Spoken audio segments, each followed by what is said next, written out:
Karen Stanton, TSM, been part of the Touchstone family for like 33 years, an awful long time, started when I was 2. So I've worked with Dave for like 15 years, obviously Pete for 20 odd years, so I've been there a long time. So we've worked together for 15 years and we wanted to do this as a bit of a double act. So it's risk, it's relevant to all of our customers, and Dave's implemented over 100 procurement solutions, at least multiple applications, not just a one-trick pony. And Dave, as our level 6 SIPS certified, very hard to say, consultant, is who we always refer to. So he keeps up to date with all the procurement, the world, everything that's happening in the world, and he is our go-to for everything that we actually do. So that's Dave. That's who I'm presenting with. Thank you. How do I beat that? Were you going to? You don't need to click it yet. So obviously Pete said about Karen before, being at Touchstone 33 years. I've worked very close with Karen. Very much with practice at the early days, helping out pre-sales and been working with me a lot. And Karen now customer success manager, to manage a lot of the TSM value projects, very close to a lot of the TSM work, and has really brought it forward. Karen previously has a background in suppliers and in engineering and finance, and that's when supply risk was very different, very much paper-based. As it says there, procurement meant just raising POs, and as we know, that's all changed. And so we'll hopefully enlighten you a bit more on where we are with supply risk today, how technology affects that, and some challenges and general ideas. But I'll try and make it a bit fun as well. Not that supply risk isn't fun, but... Oh, that one. That one. That's one, yeah. So here's the agenda. First, to kick off with a bit about supply risk, why it's important, how it's important for businesses, profitability, and the general risks which we can have, and I'll focus on a couple of risks which are particularly prevalent today. We'll look at what's good and what's bad, and we've got some examples of that from real life. We'll have a bit of fun with risk maturity levels. We'll ask you to think about what level of maturity you are of risk as well today with managing the risk with your suppliers. And then we'll look at, then I'll hand over to Karen, and she'll look a bit about tech and DORA and legislation, and all the other good things that were touched on earlier.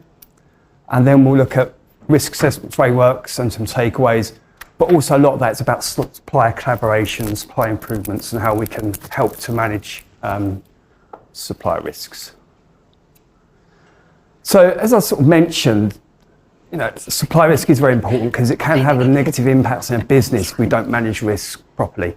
So as you can see, profitability, reputation, compliance, 3 very, very key things. And it's all about managing that risk. So in my mind, and it's about what I was sort of learning in my SIPS days, there's 4 ways you can manage risk. There's treat, which is the way you sort of tend to do it, you mitigate risk. You terminate risk, you get rid of it, you transfer it, or you can tolerate it and just live with it. And that's dependent on how much that risk affects you as a business. That's profitability and also supply chain risk as well. Many, many types of risk. So you can see, I'm not going to read through them for you, but a couple of examples. Cybersecurity risk. Look what's happened to Microsoft and with Jaguar Land Rover.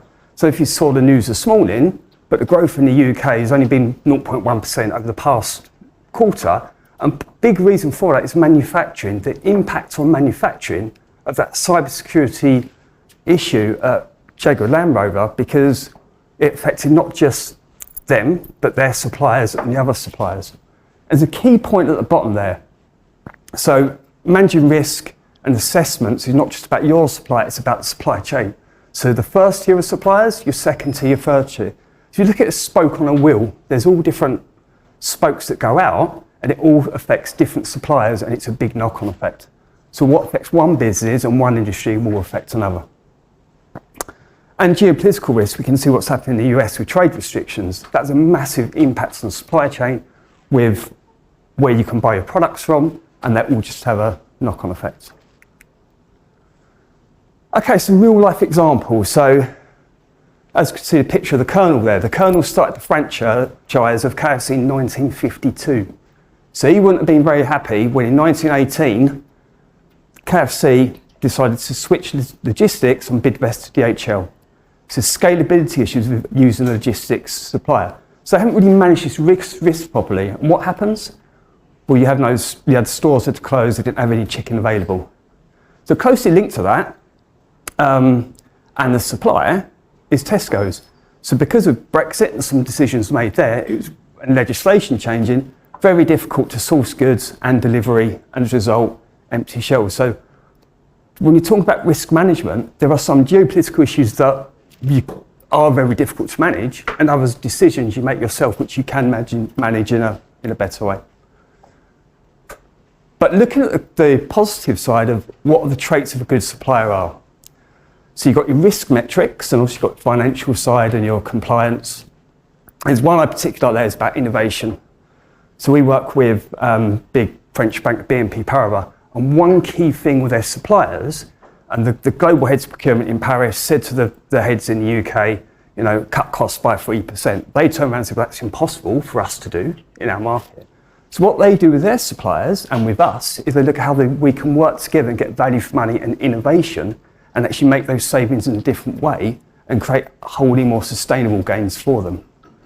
So look at the traits of a good supplier, and you've got your risk metrics, but also your performance metrics. So your performance metrics, for example, quality. Could be what's good quality versus bad quality. So good quality is where you're preventing things failing. Bad quality is where you're repairing. So you want more good quality than bad quality. Transparency. Well, this could be your ISO 9001 sort of quality management systems, ensuring they're up to date on compliance and what they do. And also your reliability, which could be sort of on time in full deliveries, but measuring these factors. And there should be continuous monitoring of those risk and performance metrics. And when we have a bit of fun at the moment for you to have a look at where you are on these levels, it's really important key to understand the different types, risk, performance, and it's that continual monitoring of your suppliers and your supply chain that makes it work. Supply segmentation, so there's many ways as we know you can segment your suppliers. One of which is this way, sort of strategic, volume of orders, and your low risk. That is one way of supply segmentation. But there's so many other ways. You can just have it based on risk. So you can have your questionnaires based on low risk, medium risk, high risk. You can also classify that down into different categories of spend, so IT, other areas of ops, marketing, manufacturing. You can look at ESG matrices, but also if you're familiar with CrowdGIC and the CrowdGIC matrix, you can look at the profitability, the impact of profitability of business, and also the supply risk. So for example, if you've got a strategic supplier, that will impact your profits highly and could be a very high supply risk. So as a result of that, to manage that risk, you have very close relationships with those strategic suppliers. Well, you could have something that's low profit impact and could have low supply risk. So let's say your non-critical items. So as a result of that, the way you manage that is you have automated procurement to deal with, because you've got so many suppliers that provide those goods or services. Then you could have a bottleneck supplier. So might not have a massive impact on profitability, but a bottleneck supplier could have a big supply chain risk because it's a bottleneck. So what you do then is you maintain continuity of supply. So you have multiple suppliers that could provide that particular good or service. Okay, so we're going to have a bit of fun here. Don't put that on your phone yet, but just talk you through it. So I talked about risk metrics, performance metrics, continued monitoring. So where do you think you are as businesses and organisations on this chart? So it is multiple choice, and you can see the ones in blue are your risk metrics, so your company house, your third party searches. Then you've got continual monitoring, which is for your regular monitoring, mitigation, and also those really top end real-time checks for all in the contract before sending purchase orders. And your performance as well. So your performance, your continual evaluation of evaluating that supplier. So if you could get your phones, please, those are available.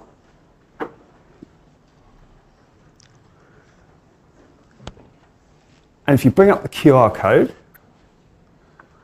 and then you should have 9 options. You can choose multiple options. And if you can highlight on there what you do as a business. And then we'll see on the next slide what the results are. Don't forget to press submit at the end. I'll submit at the end as well. You can go to the next slide. You'll see it growing, I think. Hopefully. There we go.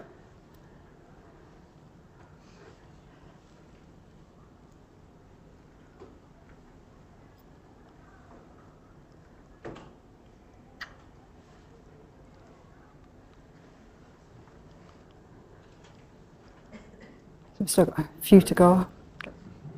30 have clicked on the QR code, 14 have answered. So don't forget to press your submit at the end. Oh yeah, please. click submit at the end. Didn't know that bit at the bottom.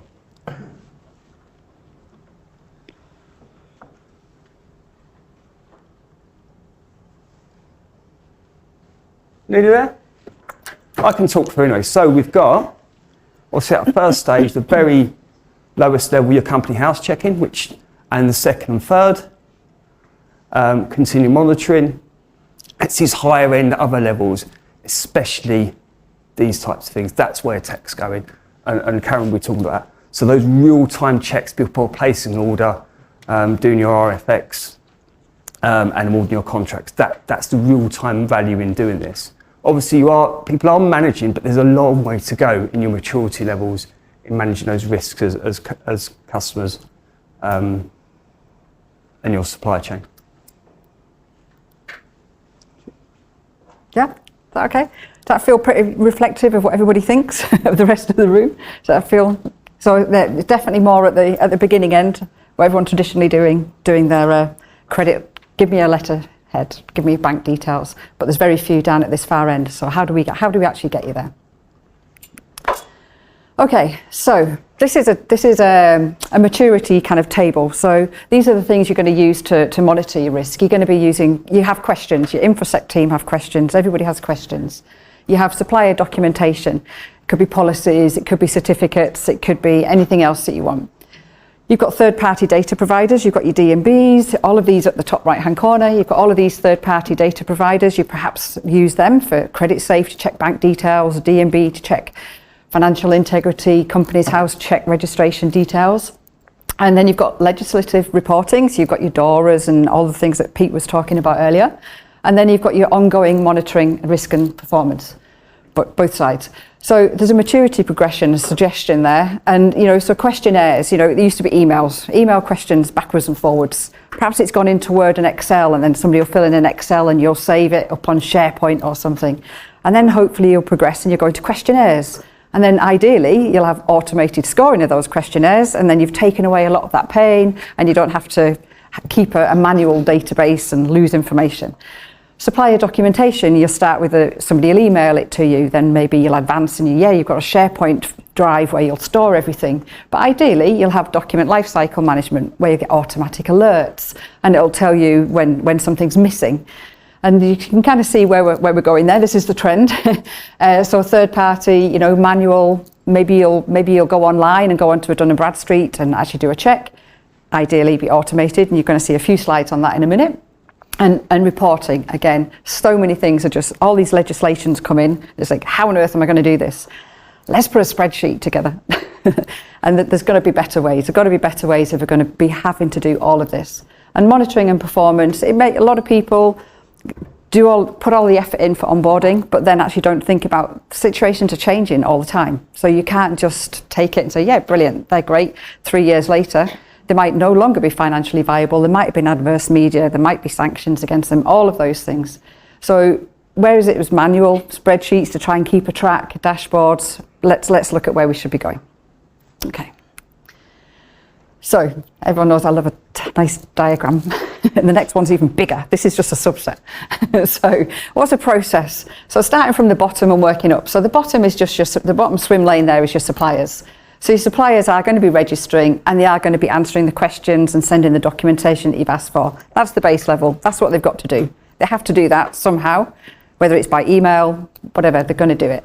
This red line here, this swim lane here, this is what you do. This is your internal risk management team. So they are going to be approving a registration. They are going to be sending out the questionnaires, requesting the documentation, because the customers, your suppliers aren't going to just know what they want to send. Somebody's going to check and approve all of those documents, make sure that they are genuine. You can use automation for some of that as well. You're going to add your risk scores. So if you've gone off to Dun & Bradstreet, etc., you're going to add those scores. then your then your supplier onboarding approval is complete and you can send it off to your finance system. After that dotted line, this is updates. So the first section is all the onboarding, second section is updates. So that's what you have to do. Then how do you actually improve? How do you get better? Ignore these 2 swim lanes. You'll see them on the next slide. Automation. So ideally, if you've got your questionnaires and they're in a system with automation, ideally with AI, then you're going to score them automatically. You don't have to like manually put them into a spreadsheet, add them up, track them, keep a note of that score. You're going to get it to score them automatically and manage that for you. You're going to want to add your risk scores, ideally. Yes, you can go onto Dun & Bradstreet, you can go onto the company's house, you can go onto Integrity Next, Construction Line. I know all of these because of Rob. You can go onto all these systems. Ideally, you'll have it automated. So this grey automation layer, you'll have them automated. You will this will automatically say, I need those scores, go off, make the request. The third party will return it and it will come back into your system. And then finally, when you have onboarded, it will go all the way up to your finance system, the top line, and then you bring an ID back and you've got your full journey. That's your supplier onboarding journey, having done all your risk checks with as much automation as possible. Then you're going to have updates because things don't stay static, things are moving all the time. So you're going to want to update those risk scores regularly. Ideally, with automation, you're going to ask your third parties, they're going to feed back the information and away you go. So does everybody recognise that that's kind of your typical onboarding process for your suppliers? That's what everybody kind of goes through. I love this next one. Ta-da! Okay, so you can ignore the left half because that's a bit we've already seen. But there's a third column for source to contract transactions, a fourth column for P2P, purchase to pay transactions, and a fifth one for managing issues. So your third one, same kind of theory. So these are no longer just supplier management, it's actually transactional. So you are going to be sending RFXs, you are going to be awarding contracts. You're going to be ideally engaging with your suppliers and you want to keep all of that ideally on the same system, so you're not sending emails back, forth, storing things on SharePoint.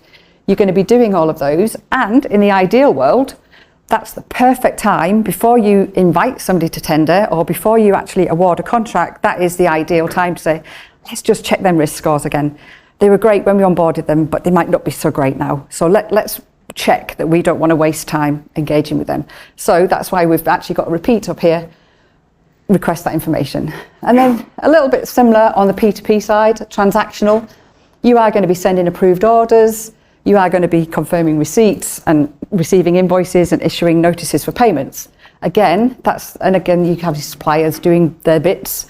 So ideally, before you send an approved order, perfect time, quick risk check, quick check, make sure it's still good. When you do get your goods or your services, you've completed them and you're approving your order to say, yep, we're ready for this invoice to pay when it comes in, send some performance metrics back because that's part of the risk picture as well. So you've got your, as well as actually having all of your financial and all those risks which Dave talked about, you've actually got how well are they performing. So capture that and then that all feeds into that risk score. And then finally, after we've done the P2P transactions, we've got issues management. There will be issues. Issues will happen. It might even just be the system's down, to be fair. It might be a non-issue, but there will be issues. So this will be a continual thing for your supplier risk managers to do. They'll be managing those risks, preparing improvement plans, ideally collaborating with the suppliers, and then, again, risk checking all the way through. So it's a very, very, very busy screen, but hopefully that kind of puts into one screen how we envisage that the future world's going to look and the ideal world would look. So that's how it looks in kind of on paper. That's what you're trying to achieve. They're your swim lanes. How could it look in practice? So you saw a few screenshots from Callum's presentation. Same system, just a demo version. So if you are capturing all of that information in a system, then when you're browsing your suppliers, you will automatically have things like, what is my risk level? What's my performance level? What are my ESG statistic metrics and any reviews, etc. So you'll have all of that at your fingertips if all of that information's in your system. If you want to have an overall view of what's my risk level against the highest spend suppliers, my contract spend, etc., you've got all of that capability. And you want to have alerts telling you, these people haven't even had a risk assessment done yet. There's something gone wrong there. So beware, don't start engaging with them yet. We need to do some work. If you want to drill down on an individual supplier, so this is just picked on Dell. Anyone who's sat in a Zshan demo, they'll know we always pick on Dell. It's the one with the most information in there. So you'd look at there, and you can see here where you are with your onboarding process, and you've actually got a risk and a performance level to look at. And they have been made up from lots of different scenarios. So again, Dave was talking about all the different categories of risk. So here you're looking at risk, you're looking at your financial, your operational, your security, your compliance, and underneath each of those you see you've got individual risk scores. And then what's really important for your suppliers, you've got some trends. So are they getting better? Are they getting worse? Which direction are they going in? And often that's an indicator of kind of where they're heading, or perhaps you need to start looking for alternatives, or you need to engage with them and find out what's going wrong. This would be a performance kind of dashboard. So again, you've got that trend information. You're looking at quality, which Dave talked about has been really important. You've also got your ESG, You've also got your ESG scores. So this is where, again, you're just drilling down that finite piece of information. And bear in mind, this isn't all going to happen overnight. This is going to grow. This is something you're aiming towards, perhaps. So you've got your ESG information for your own compliance. And then we always say, don't panic, because you've seen hundreds of slides with boxes all over the place. When you have it all automated, you should have like literally one box as part of your workflow, which says, go and do my risk assessments, please. Go and get them. Go and get them. And whenever you need to, you can actually update it manually, or you can update it automatically as part of a process. So again, you build it. It's all little building blocks that you build this up. Legislation, Pete's talked about it in his presentation. We have a lot of customers in the financial services sector, and the EU, DORA, there you go, Digital Operational Resilience Act, copied straight from AI, from Copilot, the words. So again, you need to automate these things, because these things can literally just grind a procurement team or a commercial team to a halt. If they suddenly have to start producing all of this extra information, how do you cope with that? And ideally, with technology, you're going to use a system to actually help with that. You're going to set all the information that you need to do, so your services, your functions, which entities. It might not be all of your entities. You're going to give all of the extra information, and then the system should automatically then produce this. And we actually showed this to somebody a couple of weeks ago, and it was literally, oh my God, I have to have a whole person full-time just producing this for literally about half a dozen contracts. It doesn't need to be that complicated. So think about how you can use technology, so that maturity, so where you are on that maturity, how much of it can be automated, and how much time can you save.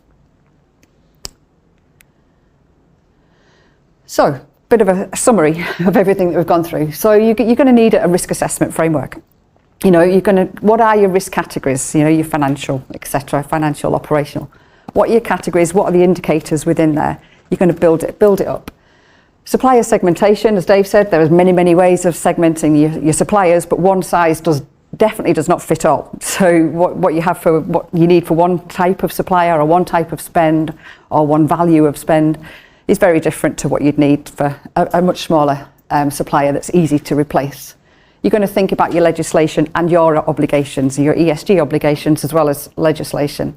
You're going to think about what data sources do you already use, which ones do you want to use in the future, which ones can make your lives easier, because you've got good APIs, etc. And you're going to think about those, and how are you going to monitor them.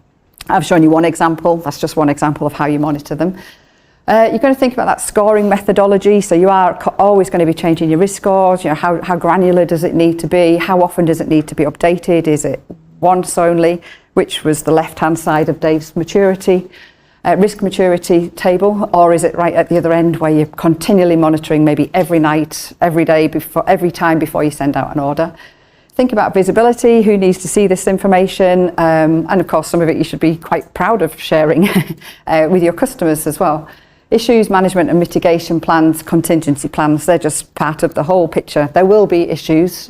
Life won't be absolutely perfect all the time. You will have to have all of those plans in place. And how do you build resilience? You're going to need a risk matrix. Not all risks are equal. So some risks will very unlikely to happen. Some risks might not have much impact, than a low and unlikely. Or they may actually have a massive impact if they happen. So build a very, very simple matrix. I'm all for kind of keep it simple theory. Have a technology roadmap. Think about where you're heading to the future.